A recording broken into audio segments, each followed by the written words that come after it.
Bom dia, pessoal, tudo bom? Sou eu aqui de novo, Gelson, CEO da Era. Estou aqui hoje com o Luca, meu sócio e CTO, e a gente tem também o Gabriel, que é Head de Data e Artificial Intelligence na CT. Pelo que eu dei uma fuçada aí, Gabriel, são 15 anos de casa, mais ou menos.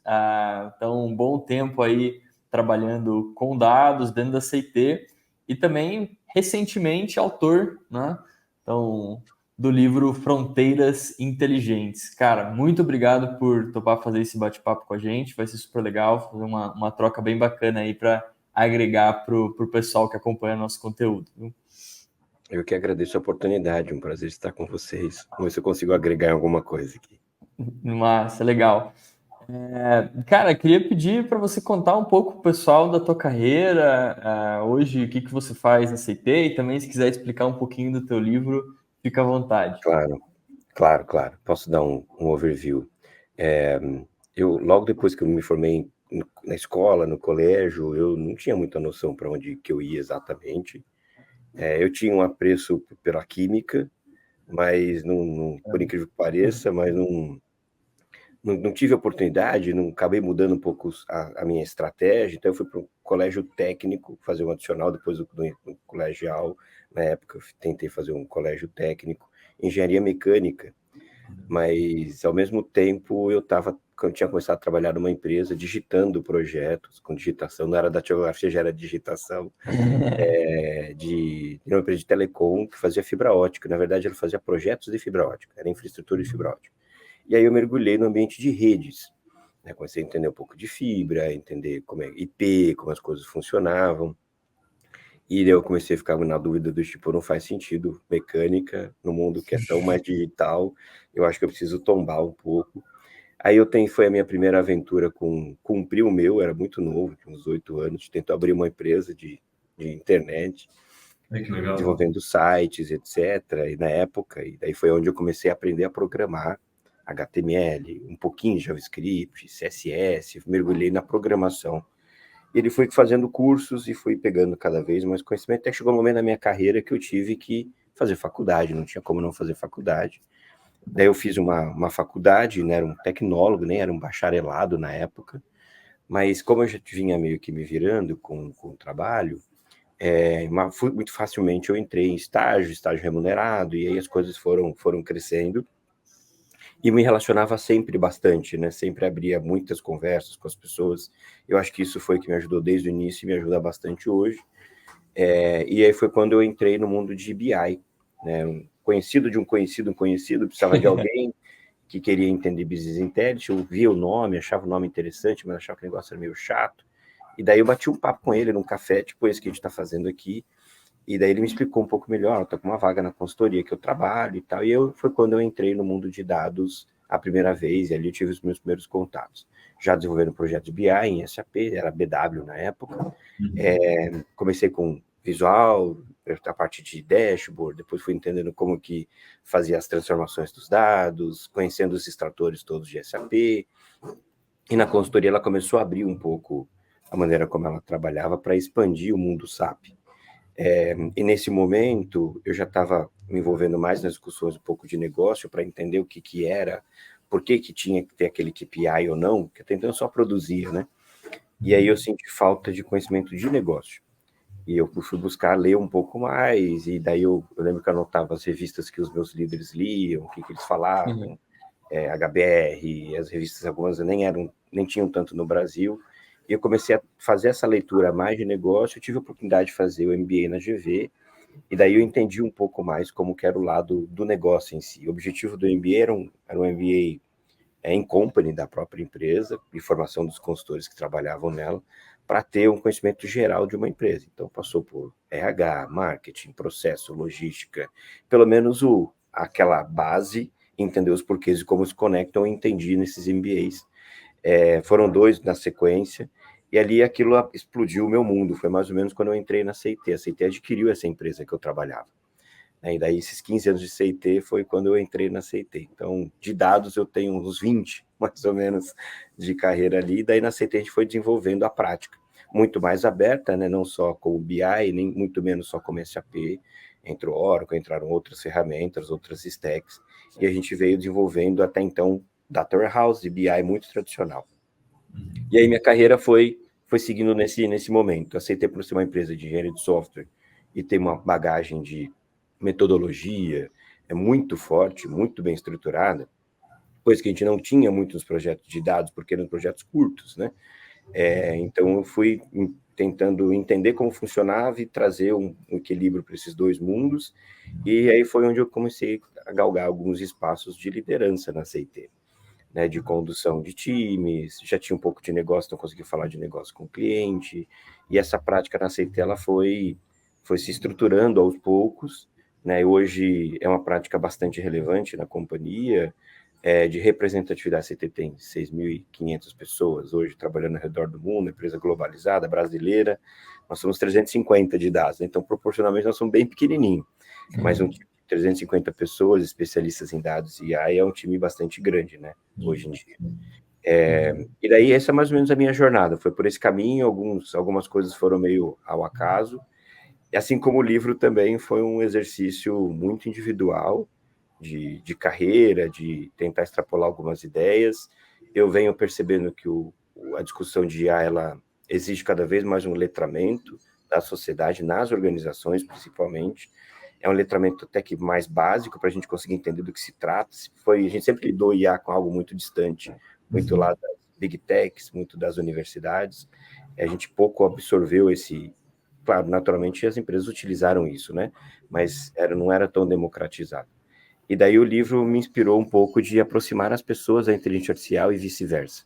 Foi um exercício de começar a elaborar algumas ideias, compartilhar muita curadoria do que eu já tinha lido, essa mistura do negócio com tecnologia sem ser muito altamente tech, né, muito profundo. Então tentei manter uma linguagem que todas as pessoas pudessem acessá-la e entender, e o propósito de aproximá-las da tecnologia. Por isso que o livro ele não é vendido, o livro está disponível no site de maneira gratuita, sem custo, porque o propósito dele é que as pessoas tenham acesso à informação, independente dos seus momentos de poderes aquisitivos, mas esse foi o propósito do livro. Cara, que legal, que legal. O Gelson, em outros momentos, ele fez já essa pergunta, né? Eu considero que é um desafio grande quando uma pessoa de tecnologia tem que começar a entender sobre negócios. Quando a gente faz o caminho contrário, o referencial teórico da área de tech é um pouquinho mais fácil que aprender SQL, tem handbooks, você aprende uma skill, né? O negócio é uma coisa um pouco mais intangível. Claro que tem a teoria, mas é um pouco mais difícil para a galera aprender. Acho que poderia ser legal, Gabriel, tu dar um direcionamento para a galera que é de tecnologia, que quer se aproximar numa posição de liderança e tem esse desafio de entender um pouco mais de business pelo business. Como que você sugere que a galera aborde esse desafio? Tá. Eu tenho praticamente se eu pudesse dar algumas dicas, né? Vai me colocando nessa posição de compartilhando o que para mim eu achei que foi relevante na minha jornada. Um é a história do ouvir para estar disposto a aprender, né? Então, todo projeto que eu estava era uma oportunidade de aprender alguma coisa. Então, estou num projeto que está fazendo fechamento contábil. Então, me explica por que por que vem, para onde vai, tentar entender no dia a dia. Então, o estado do ouvir e aprender com todas as oportunidades, acho que isso é bastante importante. E outro que a gente sempre, acho que tem uma tendência a olhar a tecnologia pela tecnologia, pela paixão da tecnologia. Nós somos apaixonados por tecnologia. E daí, quando a gente vai para o projeto no mundo real, é muito mais fácil a gente querer empurrar o poder tecnológico que a gente visualiza, que a gente imagina, que não necessariamente é a necessidade do negócio. E aí eu aprendi muito com a CT, quando traz o Lean, o ágil como um pensamento, de inverter um pouco essas ordens, né? Então, entender a necessidade para eu aplicar a tecnologia mais adequada para resolver aquele problema.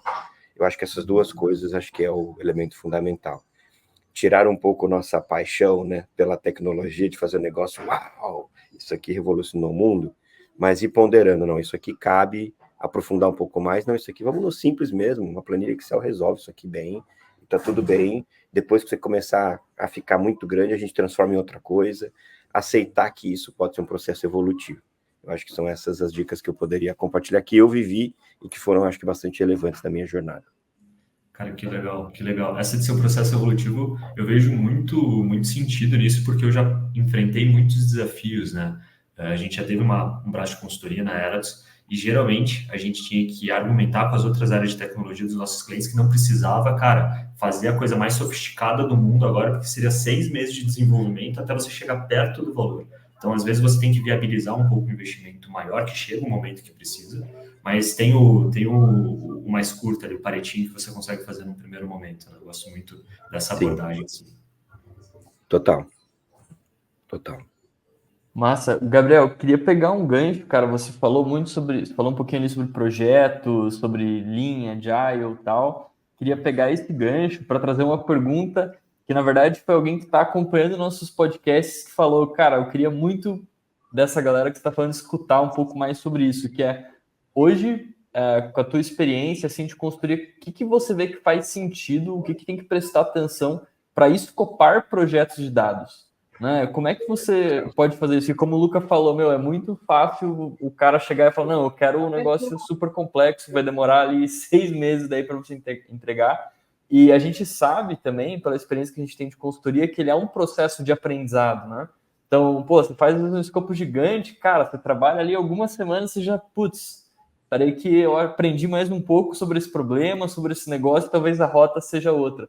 Como que você recomenda que as pessoas que estão tocando esse tipo de projeto, pô, olhem, né, quebrem esse problema em partes menores e levem em consideração esse aprendizado que ocorre no meio do caminho? Tem alguma dica para o pessoal? Olha, assim, o que também é difícil dar dica, né? Porque a gente é mais falar sobre a nossa vivência, assim. Então, dica sobre a vivência que eu tive, que nossa mente é a verdadeira verdade absoluta. Uhum. Tem uma parte que foi interessante, assim. A gente conheceu os conceitos ágeis, etc. Quando a gente olhou a primeira vez, assim, cara, isso aqui não funciona pra gente. O primeiro sentimento, isso aqui não cabe. Tá, mas não cabe qual parte que não cabe? Não, nada cabe. Como eu vou refinar um backlog, sendo que é um problema de negócio, que não necessariamente eu tenho, isso muda. Tá, mas o fato dele mudar, a metodologia me permite mudar depois. Então, eu preciso... A dica foi pegar, entender a real necessidade e conseguir trazer simplicidade naquela complexidade, que é o lance da criatividade. Então, como que eu consigo ser criativo e quebrar isso aqui em menor pedaço possível e validar esse pedaço pequenininho? Acho que esse é o segredo. Enquanto a gente não conseguiu fazer isso, dificilmente a gente conseguiu começar a rodar mais leve. Daí tem o problema 2. O problema 2 é, a gente olha aquele bocado de ritos, bocado de modelo de gestão, e a gente quer fazer exatamente igual, porque está escrito assim daquela maneira. Então, eu tive clientes que funcionou super bem, rigorosamente, daily, demo, weekly, blá, blá, blá. E teve clientes que eu fui que não funcionavam. Que a gente teve que criar ritos diferentes. Então, essa flexibilidade nos permite o ágil e o pensamento lean, que é o que eu gosto. Aí é um pouco de sensibilidade do contexto que você está e testando mesmo. Então, esse primeiro sprint, os próximos 15 dias, vamos fazer a daily desse jeito, vamos tocar assim. Beleza, funcionou, gente, funcionou. Retro, acho que a retro é o principal de todos, assim.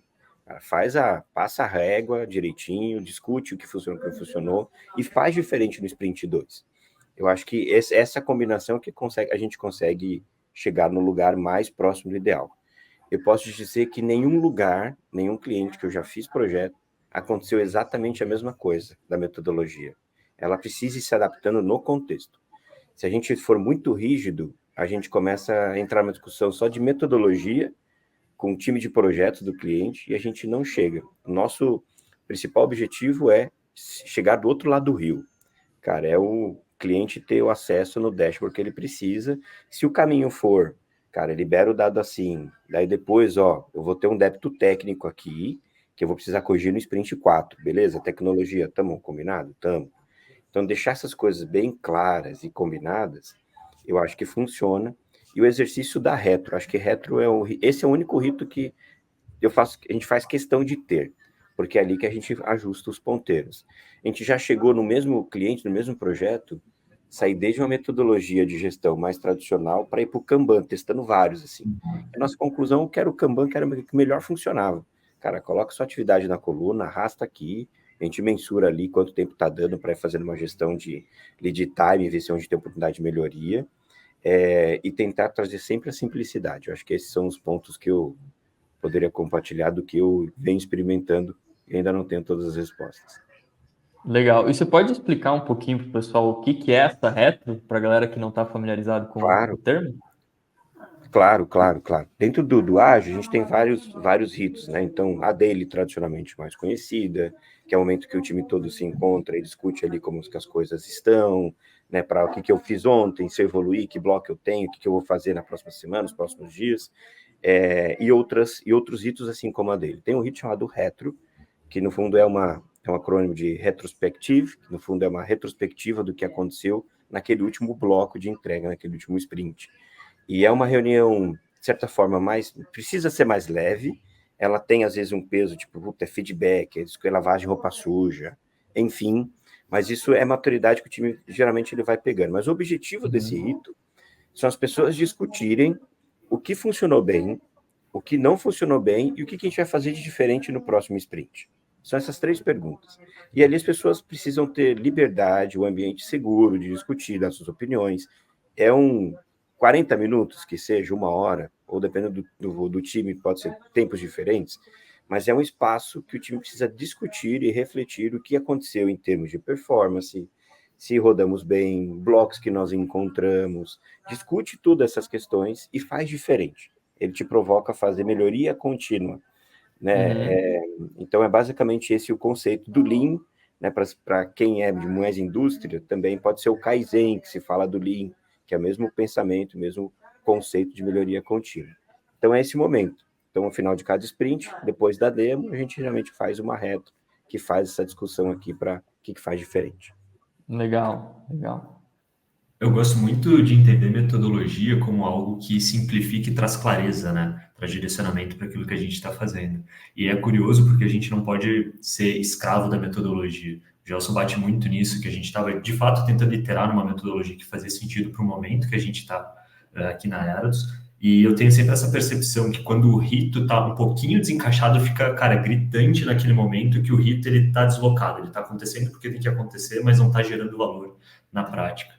Gabriel, eu queria entender qual que é a tua visão sobre faz sentido a gente ter essa forma ágil, principalmente quando a gente é uma consultoria, porque geralmente está com um problema um pouco mais definido, está com um escopo mais definido com o cliente, mas como isso se aplica para aquela pessoa ou para aquele time de dados que está dentro de uma empresa e assim, putz, se for fazer dash, se for fazer engenharia de dados, ou se for fazer um modelo, é aquela pessoa, aquele time que tem que resolver, né? Como é que a gente trabalha na sprint, na metade da semana, já combinou tudo que tem que fazer, né? Mas chega aquele demanda urgentíssima, né? Adiciona mais uma coluna nesse dashboard aqui para mim, para ontem, que todo stakeholder gosta de fazer, né? Como é que funciona isso na tua visão?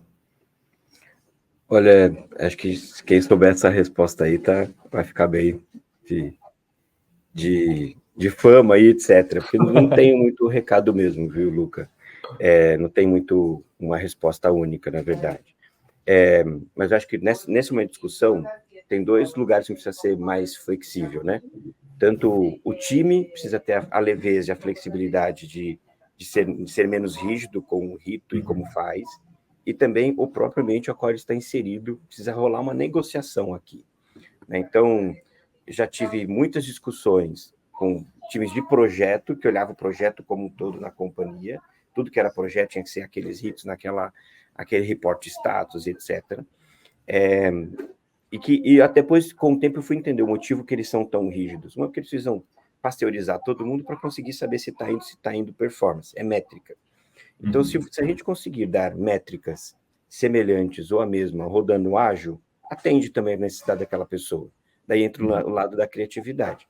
Então, se eu quero rodar ágil no meu time, que não roda ágil, mas quais são as métricas de projeto que ele precisa? É lead time, quantas horas a pessoa está trabalhando. Cara, essas coisas não faz discussão, nem tudo faz discussão do ágil, mas eu preciso ceder e dar alguma informação. Então, como que eu vou medir meu time para garantir para ele que a gente está performático? Então, tem esse primeiro processo de adaptação que a gente tem que ter o time que roda ágil dentro do universo que não roda ágil. O outro é negociar bem, quando eu entendo a demanda, e fala assim, roadmap que eu vou te entregar, esse aqui é o plano, são tantas sprints, o que vai acontecer. Você pode mudar o que você quiser, mas a cada mudança a gente vai negociar o que a gente costuma usar um jargão, que vai cair do caminhão. O caminhão ele transporta uma quantidade de objetos. Se você quiser mudar esse objeto no meio da estrada, cara, alguma caixa vai ter que cair para encaixar essa outra, e de repente essa outra que eu estou encaixando não vai conseguir colocar coluna para tudo, vou conseguir colocar coluna só para aquele outro. E a cada hora que eu faço isso, eu tenho um débito técnico para o outro. Então, naquele próximo sprint que caberia 15 caixas, vai caber 10, porque eu tenho 5 para corrigir. Então, e tentar negociar nesta maneira quando tem as demandas. Não é não atendê-las, para não ser o extremo do ágil. Tipo, não, você espera ali o pacote. A gente tem, só dá para esperar o próximo sprint? Vai começar daqui 4 dias. Cara, não dá. Isso aqui é legal e tem que ter aqui e etc. Então, tá bom. Então, eu te atendo, mas, ó, aquilo ali não vou te entregar mais e vou ter que fazer dessa maneira. Perfeito. Ou a gente vai ter que aumentar o time e daí a gente vai negociando. Então, esse espaço de negociação, ele passa a ser muito, muito necessário e importante quando você é um ambiente, né, que não é totalmente ágil, está tentando rodar o ágil maneira e negociar com o cliente. Então, entender as necessidades, a criatividade para quebrar os pacotes, negociação de como as coisas funcionam e zero apego ao by the book e tentar adaptar o contexto. Legal, legal. Pô, Gabriel, você falou um negócio muito bacana que eu e o Luca debatemos muito sobre isso, que é sobre as métricas em cima do time de dados, né? Métrica enquanto o cara está performando. É muito comum a gente ver time de dado que é pastelaria pura e não existe métrica sobre performance do time que é responsável por construir uma cultura analítica dentro da empresa, muitas vezes. Isso é um negócio que nos chama muita atenção, né? O cara não... Pô, ele não sabe downtime dos dados, ele não sabe consistência, ele não acompanha a vazão e tal. Tem alguma coisa que vocês fazem aí, né, de métrica, além de performance das pessoas, mas com relação às entregas, sim? A gente parte do pressuposto de que todo entregável do time, seja em sprints ou mirando um projeto maior, ele precisa ativar algum valor de negócio. A gente chama de business impact, né? Algum impacto de negócio.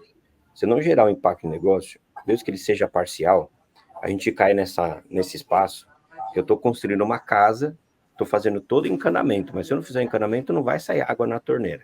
Você pode ter a torneira mais rica que é. E a gente de dados, e o AI, às vezes, também é só o encanamento, ninguém está vendo só as paredes, né? Então, se a gente não tiver essa percepção de valor preenchida, a gente não consegue negociar e ninguém vai entender. Cara, pouco importa o tempo de downstream, se está dando pau no seu PL, no seu pipeline, cara, pouco importa para mim. Eu quero meu dado lá, naquele lugar, com aquela resposta, com aquela métrica. Então, isso, inclusive, esse pensamento ajuda a gente a quebrar esse backlog grandão. Então, por exemplo, vou tentar dar um exemplo que eu não posso citar os nomes, mas vou tentar fazer uma correlação aqui. De um cliente que eu atendi, que era um cliente que era uma área de BI, que era só Brasil, precisava atender a América Latina inteira, ele tinha que se organizar, mas ele não ia ter budget para colocar gente mais no time. Como que ele faz para conduzir tudo isso? A gente fez uma discussão, ajudou ele a organizar um modelo que era basicamente baseado num conceito de COI, né? Você tem um centro de excelência, você precisa habilitar os outros países a consumir e também ter uma parte de responsabilidade sobre os dados, sobre qualidade, certo? Mas as pessoas também não estão preparadas. Então não adianta eu montar o desenho e tombar. Então eu vou fazer o desenho, a gente vai pegar, não é nenhuma área, é um produto dentro de uma área. E daí a gente vai fazer passo a passo. A gente tem todas essas macrofases que acontecem em toda a empresa, né? Então tem a necessidade pelo dado, essa pessoa localiza o dado, depois ela localiza o dado, ela tem o primeiro contato, vê se aquilo funciona, depois ela faz a primeira análise. Então a gente tentou criar esse macro processo para estandarizar a mesma discussão com todas as áreas de negócio que estão ao redor desse centro de excelência. E daí, quando a gente olhou um produto dentro de uma área, a gente falou, área, para o seu produto, qual que é a sua dor hoje? A minha dor hoje é esse relatório aqui, que eu preciso acompanhar a venda desse jeito, eu não consigo. Você não consegue por quê? Porque a informação está distribuída, está fragmentada, e eu não tenho isso num lugar só. Eu tomo muito tempo para conseguir acessar todas elas. Percebe? É um problema simples, não é um problema complexo tecnologicamente. Mas a gente mapeou ali que eram 50 conjuntos de informação, pegou esses 50 conjuntos, eu fui lá, desde a extração até deixar disponível, fiz ele na perfeição tecnológica de então onde podia ir, que é garantir o pipeline, garantir todos os modelos de catalogação, governança, está no Pipe, agora está no Lake, agora você está aqui com um reporte básico. Ó, isso aqui é o que você tem. Como que você quer ver isso? Ah, eu quero ver isso, mas agora está faltando informação do lado de fora da companhia. É uma outra pergunta. Ah, então quais são os conjuntos de dados? Além desses 50, é mais 30. Ah, então peraí que eu vou pegar aqueles 30. Eu vou criar um sprint para pegar essas 30 informação. Fui lá, trouxe de cabo a rabo. Agora você tem os dois.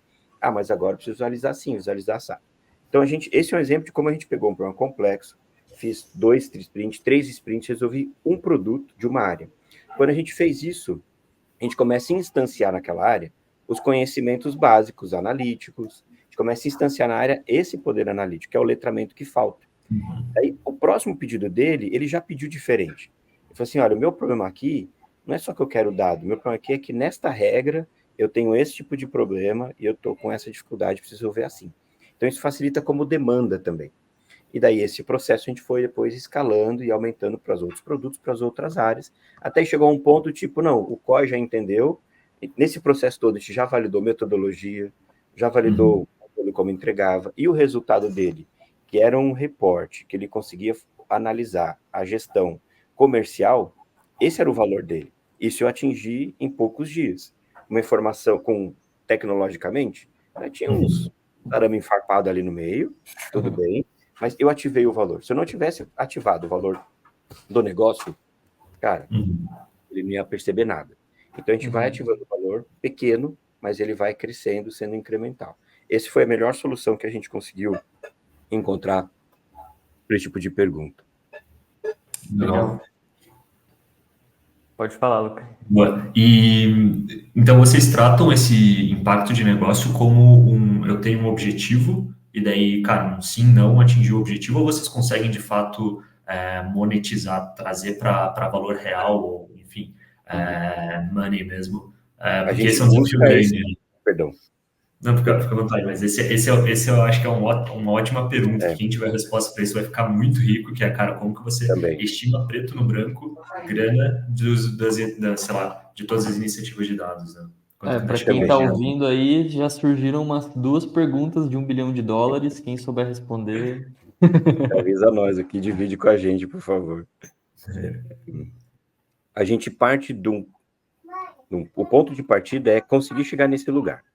Então, pegar essa necessidade do cliente e entender. Ah, beleza, você precisa desse relatório? Para que você precisa de relatório? O que esse relatório te gera? Qual é o valor? Tá, tem grana aqui? É sobre venda? Então, se ele te habilitar, o que ele te habilita de venda? Ou o que ele te deixa de perder? Que é um outro pensamento. Tudo que a gente fala de valor, a gente sempre pensa do valor adicional. Mas o deixar de perder também é uma pergunta que traz valor. Né? Então, a gente tenta cercar com essas perguntas para mapear. Então, essa demanda está relacionada a X potencial de vendas se eu entregá-la. Daí eu entreguei, deu venda, não deu venda, daí a gente mensura. Esse é o princípio. Sempre a gente consegue fazer esse rastreio, né, de demanda com monetização? Não, nem sempre eu consigo. Cara, vai para people. Você não tem como falar. Você resolveu um problema de evolução de carreira de uma pessoa na empresa que vai te dar mais dinheiro. Você não sabe, talvez te diminua outras coisas. Daí você tem que pegar essas correlações. Cara, então a pessoa colaboradora, talvez não vai mais dinheiro, mas talvez eu evito um attrition. É um indicador de perder gente. Então é um attrition que ele mede. Ele mede satisfação. Satisfação, ele habilita o attraction de mais pessoas que irem para a companhia e talvez mais tempo essas pessoas ficam aqui. Então tem subindicadores nessa história. Então a gente tenta partir do impacto de negócio que é grana. Sempre tenta traduzir grana, o máximo possível. Mas tem lugar que não dá. Quando não dá, então qual que é o indicador subjacente que ajuda a companhia de algum jeito a ser relevante, né, a resolver seu problema de negócio? O attrition é um problema de negócio. Attraction é um problema de negócio também, não mensurado em grana. Daí quando a gente identifica esses elementos, a gente tem que tirar foto. Então como que é hoje? Hoje o attrition é 10. Tá bom? Puta, um attrition 10. Então, se eu fizer isso aqui, então eu persegui tirar de 10 para quanto? Vamos perseguir tirar de 10 para 8. Tá bom. Esses são os conjuntos de ação que dados ajudam a tirar de 10 para 8. Percebe? Legal. Então, a gente tem que sempre traduzir para uma conversa de negócio. Não necessariamente é sobre dinheiro, né? Claro, o dinheiro fica mais fácil, a conversa muito mais fácil. Dinheiro, margem, tudo que é financeiro ajuda. Mas tem lugar que não dá. E quando não dá, então qual que é o indicador que a gente vai buscar aqui para ter o parâmetro final? Uma coisa eu medir performance do time, medir tudo isso, que é operação, beleza. Mas no final, quando eu entreguei, o que eu ativei? Aí essa é a pergunta que precisa preencher também.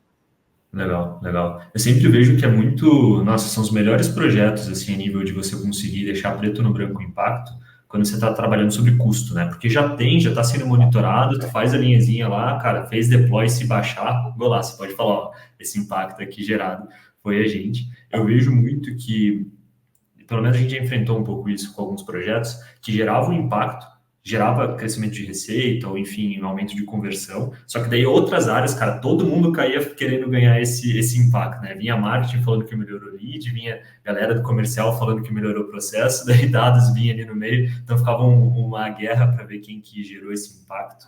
Mas eu acho que tem uma dica que é muito relevante, e gostaria só de reforçar isso para o pessoal, que é, vai fazer uma entrega de dados, tem uma métrica, e não assim, pô, estou monitorando receita. Cara, tem uma métrica, um indicador claro, em cima daquele objeto que você está estudando, né? Então, acho que você conseguir pegar um indicador que justifique, que tenha correlação com aquilo que você está mexendo, e conseguir acompanhar ele ao longo do tempo para saber se está gerando valor, cara, é a chave para você conseguir justificar e mostrar o impacto que você está gerando na prática, né? Sem sombra de dúvida. E essa discussão vai acontecer sempre. Ah, mas aqui o Attraction não mudou porque a gente fez o report, mas foi porque a gente fez uma campanha de marketing associada a isso. Cara, no fundo, o resultado da companhia é um conjunto de ações. Fez parte do mesmo projeto. Cara, mas esse projeto aqui, ó, saiu da linha 1, foi para a linha 2, que a gente entregou. Quando a gente entregou isso, habilitou o quê? Ó, habilitou isso, que não tinha antes. Por isso que a discussão, tanto que eu agrego, e até a pergunta do tipo, tá bom, então se eu não tivesse esse relatório que eu te dei, se você não tivesse, o que você não teria feito, que tomar decisão você não teria tido? Cara, daí você vai ver que as coisas param. Putz, se eu não tivesse isso aqui eu não teria visto, eu não tinha percebido esse insight. Daí isso também é valor, né? Então, o resultado monetário, ele vem de um conjunto de ações que ele é distribuído nas companhias de diversos departamentos. Que esse é um outro... Eu acho que esse é um aspecto, inclusive, que a inteligência artificial ela vai meio que dar uma detonada nas empresas, né? Porque ela vai fazer uma erosão de hierarquia total, assim, vai separar as caixas, vai estar tudo muito mais misturado, né? Porque uma IA, ela faz um monte de coisa ao mesmo tempo, ela consegue dar insights para vários lugares ao mesmo tempo, não é só um time que está bebendo naquela fonte, é uma competência que eu estou instalando. É a mesma coisa com dados, eu vejo. A gente sempre tratou dados isolados no TI, é aquela galera que me dá informação. Cara, não, o dado é totalmente estratégico, eu tenho lido cada vez mais. Cara, sai do TI, cria-se uma estrutura aqui, uma cadeira executiva para esse tema, que é um tema de estratégia da companhia. Então, essa discussão não vai ter fim. Eu já vivi projeto do tipo, então tá, então você está falando que o valor que está gerando foi só você que fez sozinho? Então eu sou o dono do dado, vou desligar aqui, você não bebe mais minha fonte. Eu já presenciei isso numa reunião. Chega nesse ponto.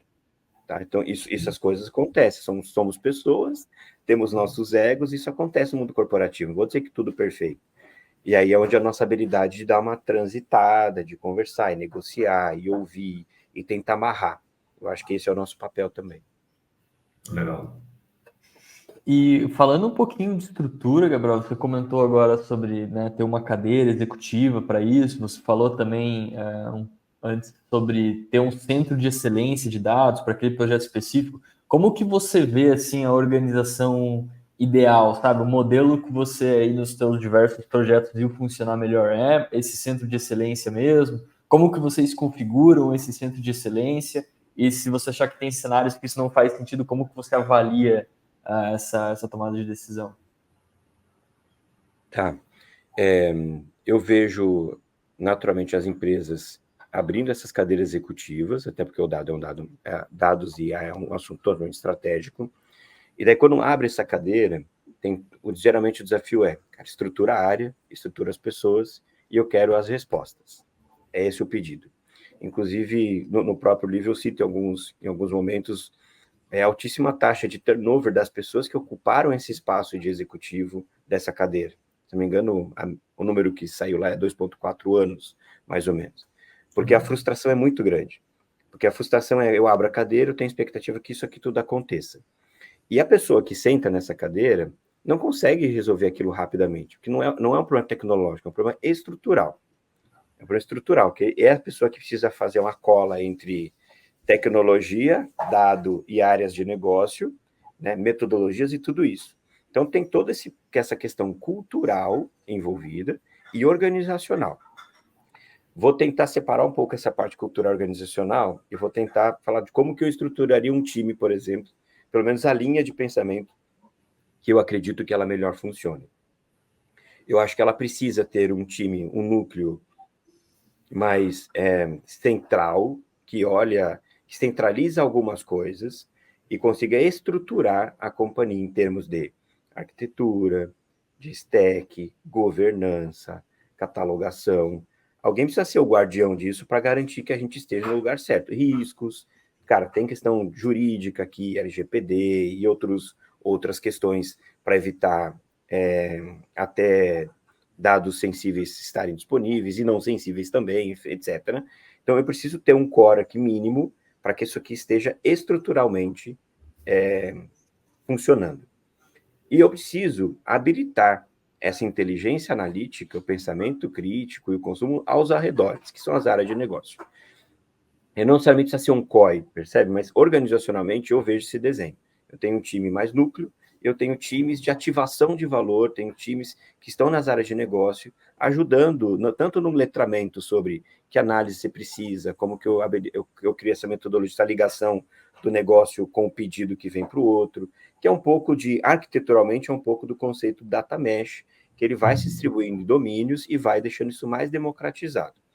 Em conceitos bem amplos, é dessa maneira que eu acredito que o melhor funciona. A gente ainda tem um reflexo nas companhias de ter as caixinhas organizacionalmente tão conectadas, tão delimitadas, que é esse o nosso desafio. Então, não vou nem falar de empresas globais, que eu já tenho um problema do global e regional e país e etc. Vou falar mais simples, né? Dentro de uma empresa que está aqui no Brasil mesmo, a gente é organizacionalmente separado por caixinhas muito delimitadas. E o dado geralmente está embaixo do TI. Então, o dado precisa falar com o TI, que precisa não só se adaptar ao TI, mas também ao negócio. O negócio pede para o TI de um jeito diferente. Daí, geralmente, os projetos são pedidos quando? Outubro, novembro, eu faço a lista do que eu quero para o ano que vem. Daí, tenta encaixar num dinheiro, o que deu, o que não deu, fica para o outro, e a gente cria aqueles blocão de projeto, sempre de projetos estruturantes e sem fim. Isso que eu acho que é ruim. Então, no modelo organizacional, mais ou menos como eu tentei descrever aqui, e um pouco dessa metodologia mais flexível, né, uma vez que a gente pondera a gente conseguiu ponderar quanto vai dar de resultado, o que vai habilitar, que negócio que é esse novo, ou não é um negócio novo, é uma estratégia de defesa, isso ajuda a gente a ponderar os backlogs que a gente deveria investir.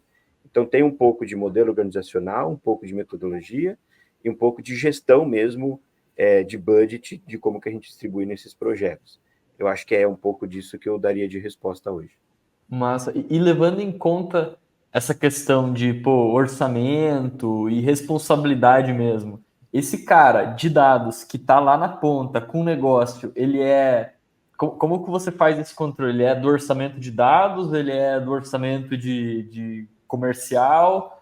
Quem é responsável por essa contratação? Como que é feita a gestão? Porque existe aquela máxima lá, né, que, cara, cachorro com 2 donos morre de fome. Quem que é o gestor desse cara?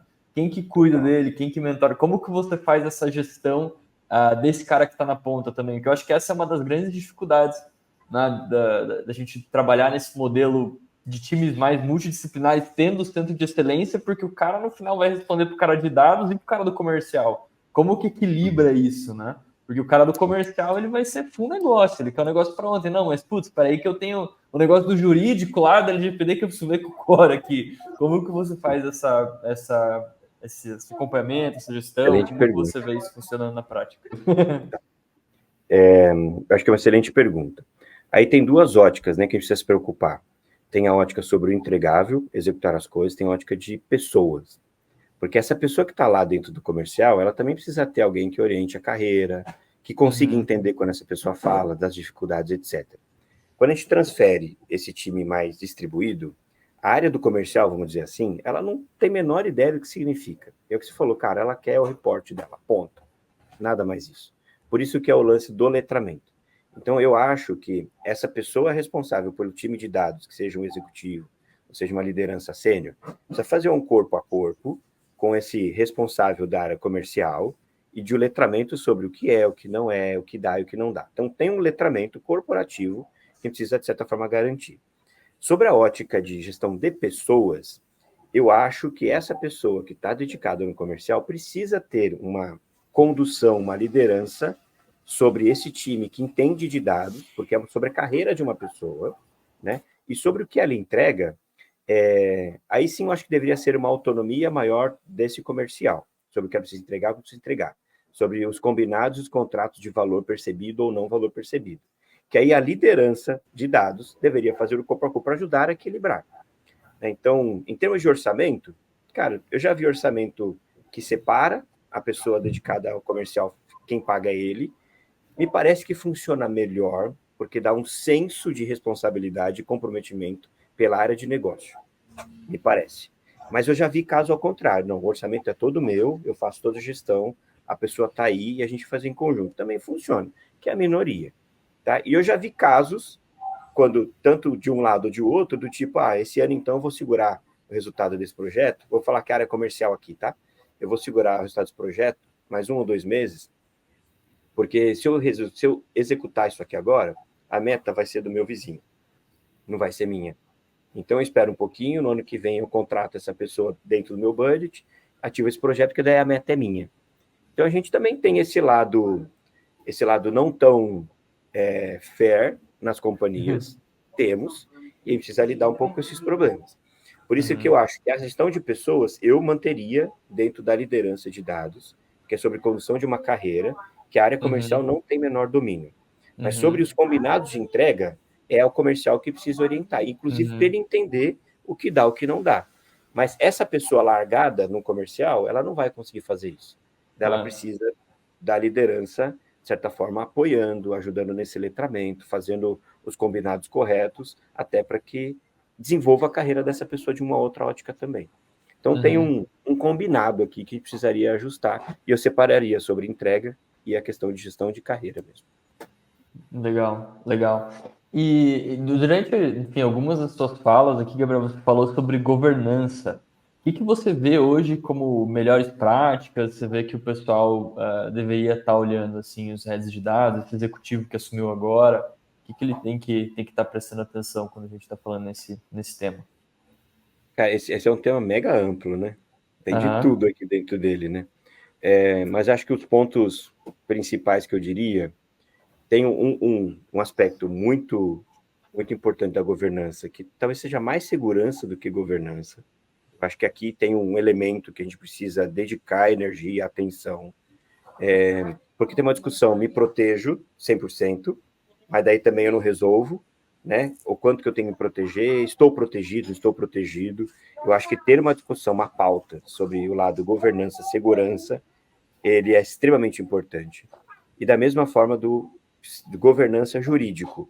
Acho que esses dois elementos não é totalmente de autonomia do dado, mas são temas que a gente precisa ter uma atenção e discutir com o seu time jurídico, ter esse conhecimento.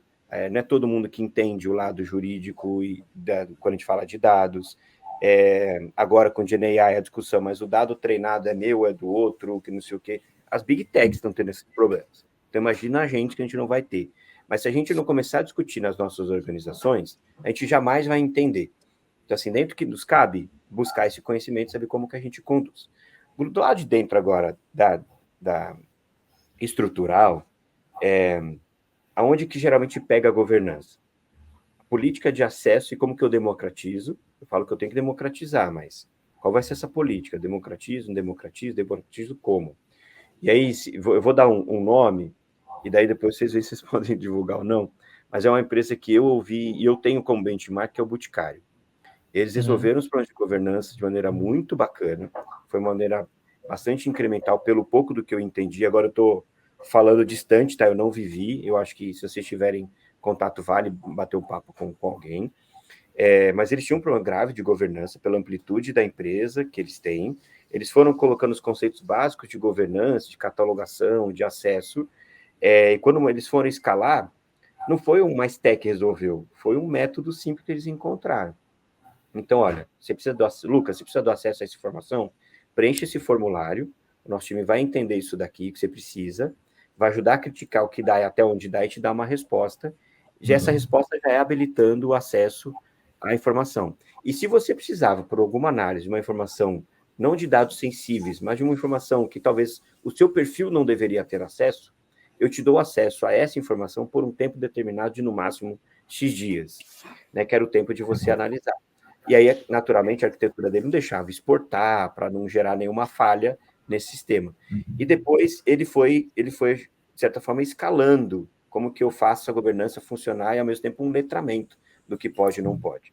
Então, foi um benchmark que eu achei muito interessante, porque não é só sobre stack, é sobre o que ele conseguia fazer quanto método e como ele podia fazer, através desse método, gerar essa conscientização corporativa.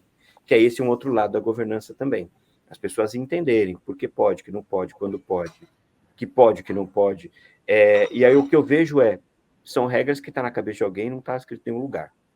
Eu tenho stack, mas eu não tenho a stack. E daí é um outro problema. Né? A governança ainda tem alguns níveis da governança. Né? Eu tenho a governança sobre o dado físico, o dado lógico, né? As métricas são geradas, tem acesso. Cara, governança é um assunto amplíssimo aqui para a gente discutir.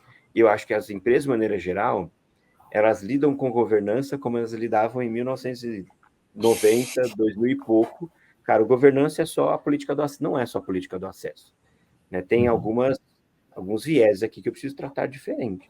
E hoje tem ferramentas excelentes que ajudam a gente tanto em acompanhamento de uso, né, a observability de tudo que está sendo utilizado ou não. E acho que aí a gente tem pouca autonomia. São ferramentas caras, naturalmente, daí tem uma discussão, cara, não tem dinheiro, então como que eu faço? Cara, se não tem dinheiro, como é que você faz? Você precisa resolver isso, né? Via metodologia, via combinado, de algum jeito. Mas é um assunto que a gente pouco explora, e geralmente a pastelaria atravessa, né? Cara, a pastelaria tá aqui bonito, cara, vai lá, depois a gente resolve. E esse montão de débito técnico também não dá. Então, talvez alguns não para as pastelarias, ou negociar, o pastel eu consigo até essa parte eu não posso abrir mão, isso é importante também. Legal. Não sei se eu respondi, eu fiquei Nossa, meio... Claro. Uma baita visão, Gabriel. E é uma coisa que, durante a tua fala, me chamou bastante atenção, que eu já vi vários casos de empresas que entendem a área de dados como custo, qualquer investimento em ferramenta como custo também. Então, o que eles fazem? Vou diminuir ao máximo o custo que eu tenho. Primeira ação, em vez de comprar uma licença no Power BI e no Tableau para cada gestor, os caras compram lá gestores, bota 14 pessoas ali com a mesma senha acesso, sim. Então, o nível de maturidade e de visão, pelo menos pelo que eu tenho visto no mercado, para você falar nesse nível de governança, já são algumas pessoas que estão bem mais para frente ali na jornada de ser data-driven. Né? Uma outra coisa, eu gostaria de entender um pouco tua visão sobre isso, que a gente está falando muito sobre GenAI, está falando muita coisa, enfim, LLM nessa linha, mas pouco se tem prestado atenção para alguns pilares, como a governança, como o catálogo e como a qualidade de dados. Né? Então, na tua visão, cara, como que se encaixa, quais momentos faz sentido você, como área de dados, estar olhando para cada um desses pilares ou fala, pô, esquece tudo, vamos para GenAI e vamos brincar com o novo? Como que tu vê isso daí numa ordem lógica aí? Tá, eu acho que se a gente não vê esses pilares agora, não adianta falar de GenAI. Eu fui para o extremo aqui da minha fala, né? Mas é um pouco desse impacto mesmo, assim. Hoje, e o que eu vi? Vou falar que teve o boom de GenAI ali, final do ano passado. Teve uma enxurrada de empresas querendo GenAI. Daí eu perguntei, então tá, o que você quer ver com GenAI? Eu quero recomendar o melhor produto para o meu cliente. Cara, isso aqui não precisa de GenAI. Já tem modelo de recomendação muito mais performático, mais barato, que também resolve. Então vamos falar sobre essa ótica. Então tá, quem são os seus clientes? Então, veja bem, o dado tem, mas não tem, mas eu tenho só essa parte, mas o que os produtos que você tem que sai, transação? Então, eu tenho isso, mas aqui tem uma planilha que corrige aquilo. Cara, então, não adianta falar de AI nem de GenAI. Vamos resolver isso aqui. Eu posso dar um número aqui que em torno de 75%, 80% dos projetos que chegaram, assim, das discussões de projetos de IA ou de GenAI, eles caem em plataforma de dados. Quando eu falo plataforma de dados, falando tudo que é engenharia de dados, arquitetura, governança, catalogação, etc. É uma demanda altíssima represada aqui, porque sempre foi a pastelaria que a gente vai arrastando e vai trazendo. Agora chegou a hora, ou eu resolvo, ou eu não vou ter uma qualidade de dado, e o dado não com uma boa qualidade, né, um dado ruim, baixa acuracidade, vai me dar uma inteligência ruim, né, quando eu falo de usar o GenAI. E o GenAI não vai resolver. Ele pode ajudar. Eu acho que o GenAI tem um poder altíssimo da gente utilizar em plataforma, né, de ajudar a identificar se aquele dado é aquele mesmo, ajudar em catalogação. Eu acho que ele ajuda, o GenAI ajuda a criar uma inteligência diferente, e as ferramentas de governança estão correndo para usar o GenAI nisso, inclusive. Então, esse é um espaço que eu vejo. Não adianta a gente falar de GenAI se não tiver uma governança de dados, as políticas bem feitas, a curacidade do dado. Não vou continuar, né? Vai entrar lixo, vai sair 2 vezes lixo, porque o GenAI e o AI ele só potencializa analiticamente o volume de dados que você está dando para ele estudar. E é isso que tem, por isso que a demanda e o tema de governança aumentou muito nos últimos tempos. Porque, cara, então agora aquele problema que a gente nunca quis, que a gente sempre colocou embaixo do tapete, agora tem que falar sobre isso daí. E a questão jurídica é muito, muito pesada. A questão jurídica também tem sido uma preocupação, e acho que a gente tem pouquíssimo conhecimento. Eu tô falando por mim, tá? Eu tenho pouquíssimo conhecimento jurídico sobre essas questões de dados. Eu tenho algo, inclusive, algo que eu tenho procurado estudar um pouco mais para entender, né, as questões legais, vai, não vai. Tem coisa no Congresso discutindo, né, das leis de IA, vai, não vai. Então, percebe, a gente está no momento ainda que a gente está tentando se organizar nesse aspecto também.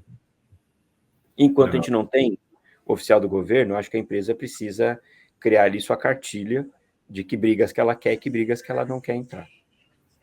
Perfeito. Legal. E pegando um pouco ali no ponto que você trouxe, Gabriel, sobre arquitetura, stack e tal, a gente está fazendo um quadro aqui que é o Clubinho da Data Stack. Você já deve ter passado por várias aí, com vários projetos, cara, em tamanhos de empresas diferentes, né? O pessoal com viés mais de open source, ferramentas autogerenciáveis, deve ter feito um monte de coisa aí. O Gabriel, Pet, o que você gosta de trabalhar? Qual que é a tua stack favorita, assim? Se o dinheiro não fosse problema, se pudesse só escolher, o que você usaria? Agora você resolveu o problema, dinheiro não é problema.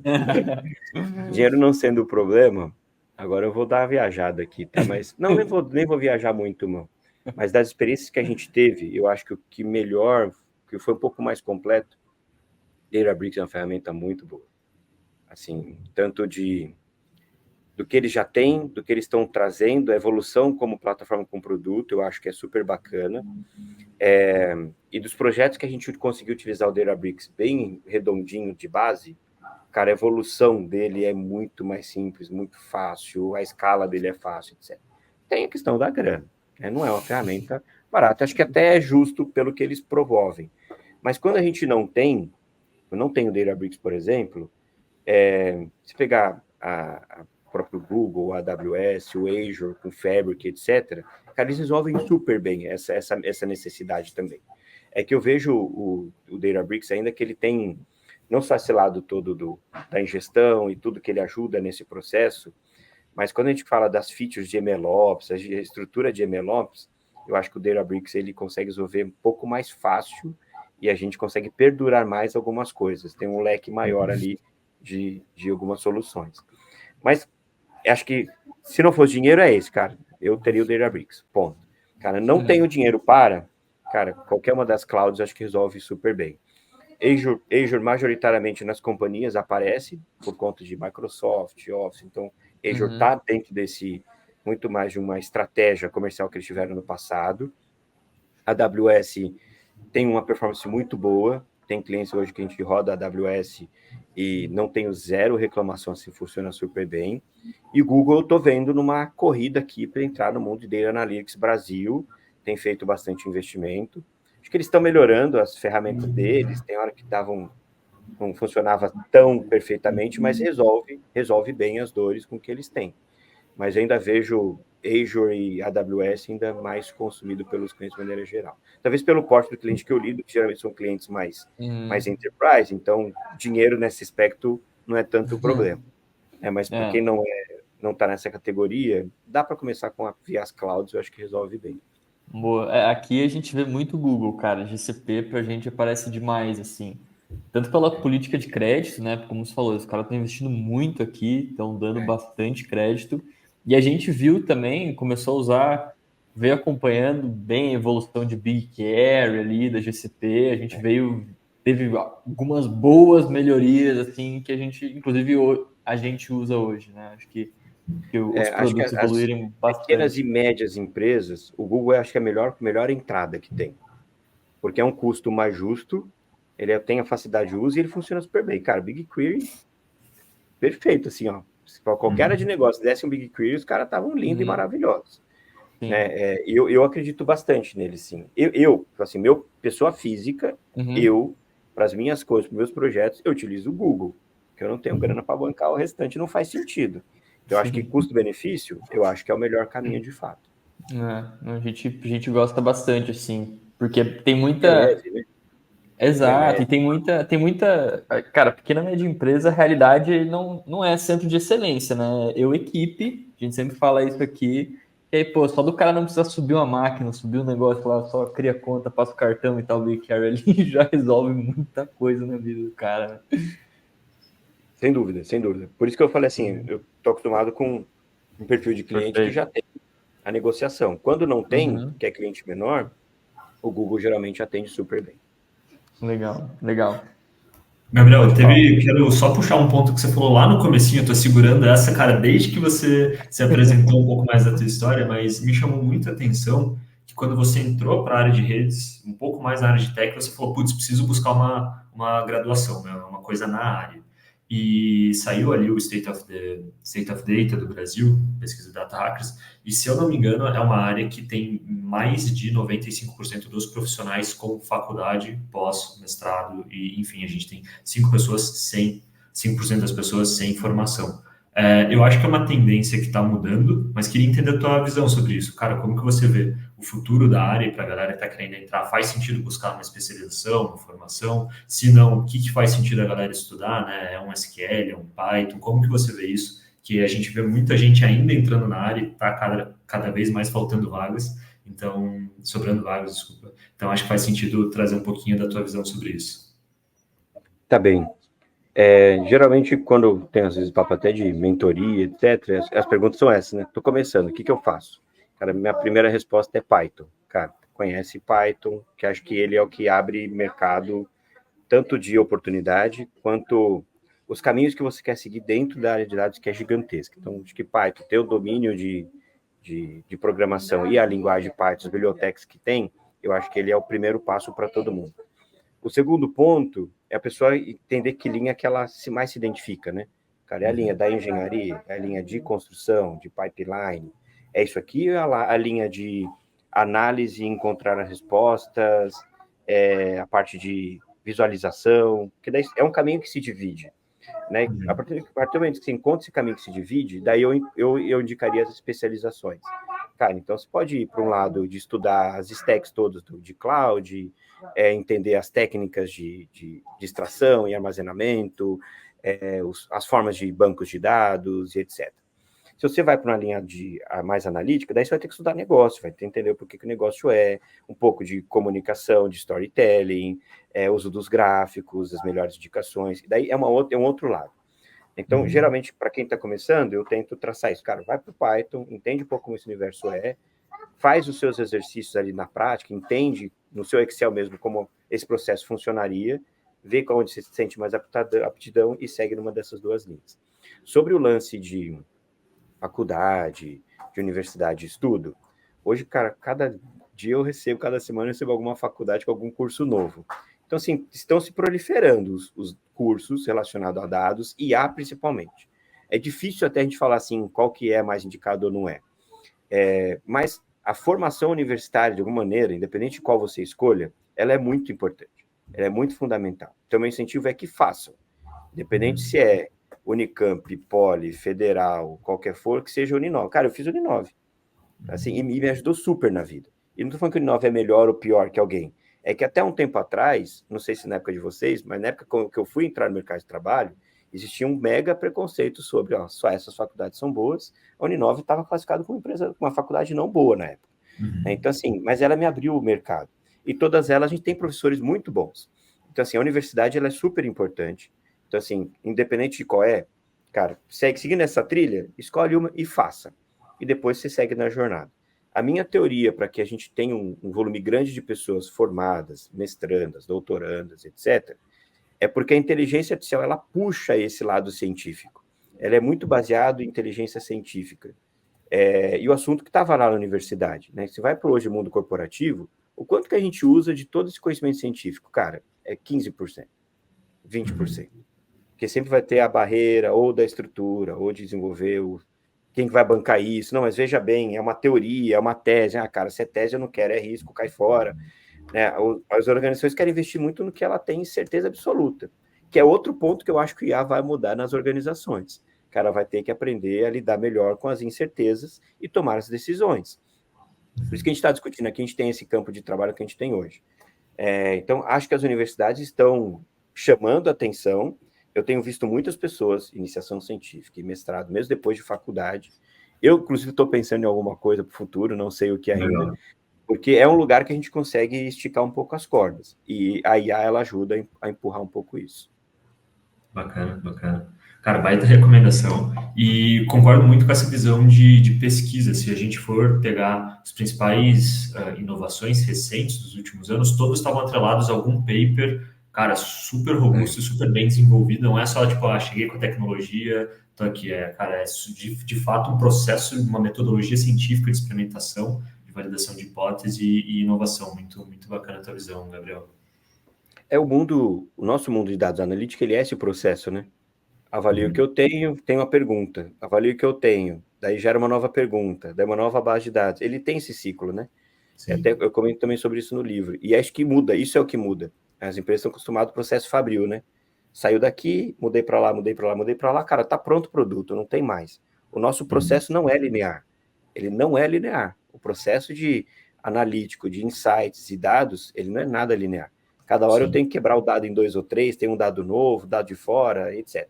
Então, e acho que é isso onde dá um pouco do falta de percepção de valor, inclusive, o próprio dinamismo como funciona.